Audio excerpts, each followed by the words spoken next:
Tourists for the Stars by J.N. Wdowski. For your full enjoyment, be sure to read or listen to the end. Chapter 3, Delta Pavonis 3. The next morning, a knock came upon their hotel room door.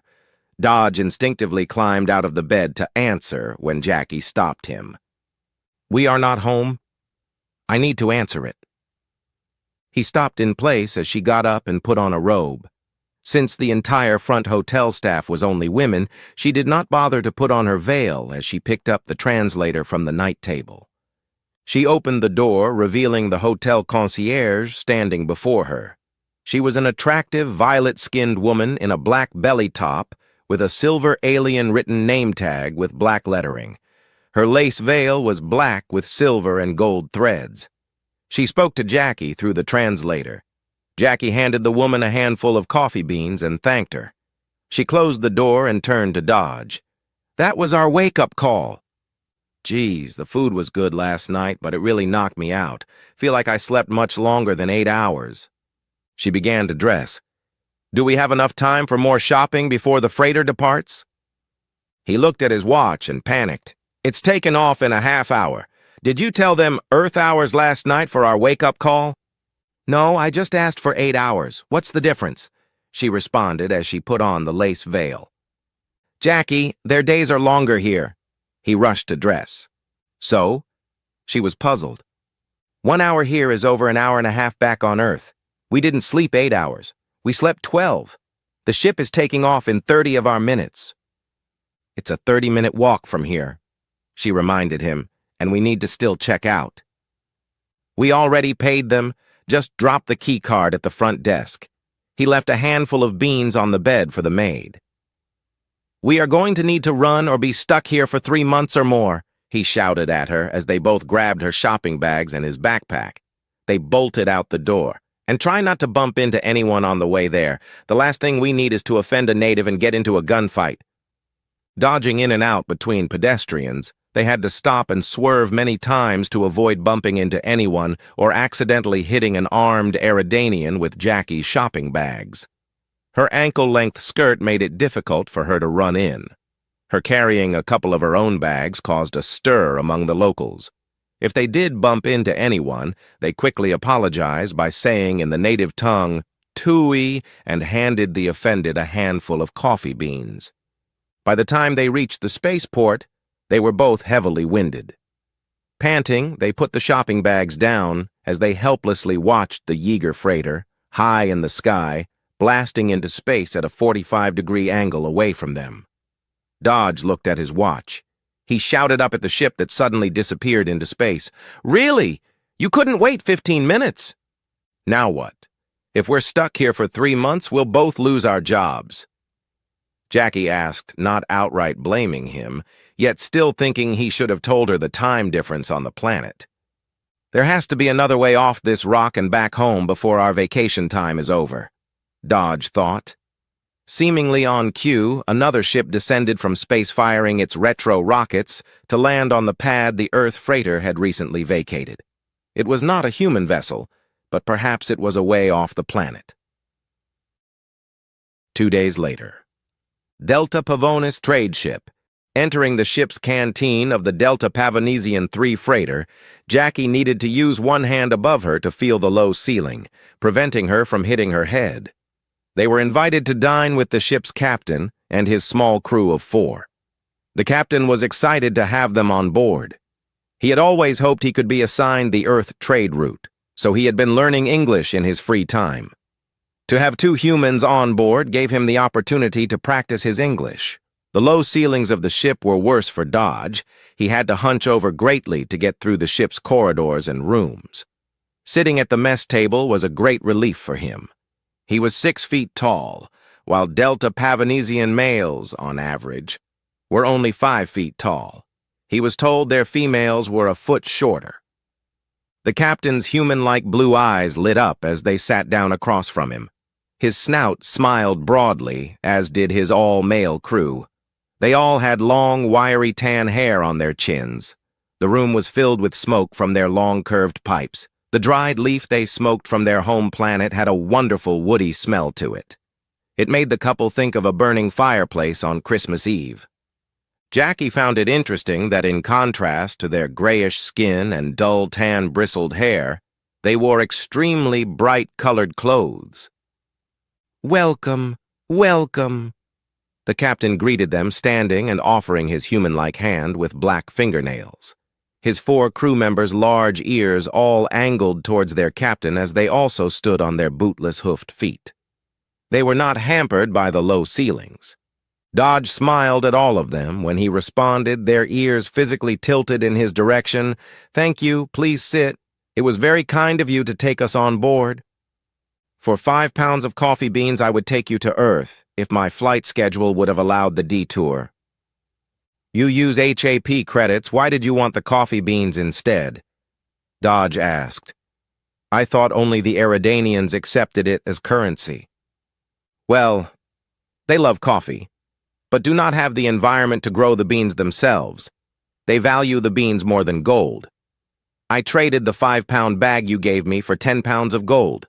A very good exchange." The captain, pleased with himself, grinned widely. Dodge looked at Jackie as he calculated the exchange rate. "I think we spent too much when we were there." "How much did they charge you?" Their communications officer, who spoke in much better English, asked. Jackie told them about the hotel stays, the meals, and her shopping. The communications officer translated to the others in their mother tongue. The captain and the other crewmates all burst out in snorting laughter. "I am guessing we paid too much?" Dodge asked. "They charged you double for the lodging and food. As for your shopping, tripled and even quadrupled the regular prices." The communications officer snorted, still laughing. "They fleeced us," Dodge realized out loud.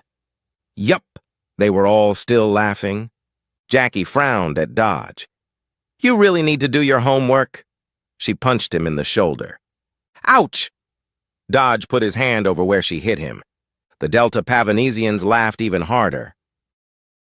That evening, the couple was given the one spare cabin with its own bathroom. Jackie was still steaming about being overcharged and them missing their ship back to Earth. To make things worse, she was uncomfortable on the cramped ship not built for humans. "I don't know if I can do 8 days on this ship.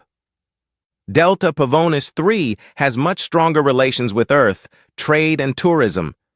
Once we arrive there, we'll easily be able to hitch a ride back home." Dodge sat on the small bed they would be sharing. Yeah. She understood, having already heard his reasoning more than once. "We couldn't wait a little longer for a species that trades with Earth but are a bit taller." "How long would we have to wait for that? We only had 1 bag left of coffee beans to trade for lodging and food." "The Eridanians were ripping us off," she reminded him again. "You should have asked the Jaeger freighter captain about prices. But no, you always know everything." Her eyes were like daggers. "I'm sorry, but I don't have a time machine and can't do a redo. It is what it is. Granted, another expensive lesson learned. I don't repeat my mistakes." He defended himself. "So, I don't need you to keep reminding me what I already know." She realized she was being unfair to him. She, too, had not done her homework before her doing all her shopping. She softened her tone. "That is true. You do learn from your mistakes." "I am just as frustrated with our situation as you are," he calmly answered. "I am taller, so believe me, I understand your discomfort. But we have always faced difficulties together." She reached out with her free hand and stroked his beard. "You're right. We always faced adversity together. But 8 days on this bucket?" "Their FTL drive is not as advanced as ours. It takes them double the time to travel 20 light years," Dodge explained. "I am sorry, but again, it is what it is. We can either make the best of it or make the trip even more uncomfortable for each other." She leaned into him and kissed him. "You're right. Oh, and don't forget to drink your snail slime tonight. Too bad we can't have sex to pass the time." She gave him an impish grin.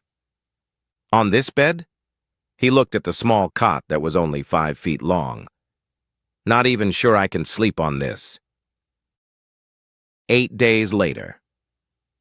The Delta Pavonis freighter landed upon their home world. The captain thanked both for being enjoyable passengers and for helping him improve his English. If you want to stay on Delta Pavonis 3 a bit longer, I recommend you visit the artesian spring of Litters. It is off the beaten path of tourists, but is well known among our people. Childless couples go there to drink the waters. The local myth is that by doing so, will help barren couples conceive. Really? Jackie was interested. Some will bath in the pool and try to conceive in the waters. The communications officer explained. My cousin Grotti did that with his mate. Did it work? 4 months later, they had a litter of 4, he explained. 4 months? Dodge was surprised. So she was already with children when they went? Ah, no, why? Exactly 4 months, like any normal pregnancy, although her litter was a little small. He explained. Ours are 9 months. Jackie answered, but then realized their months may be longer.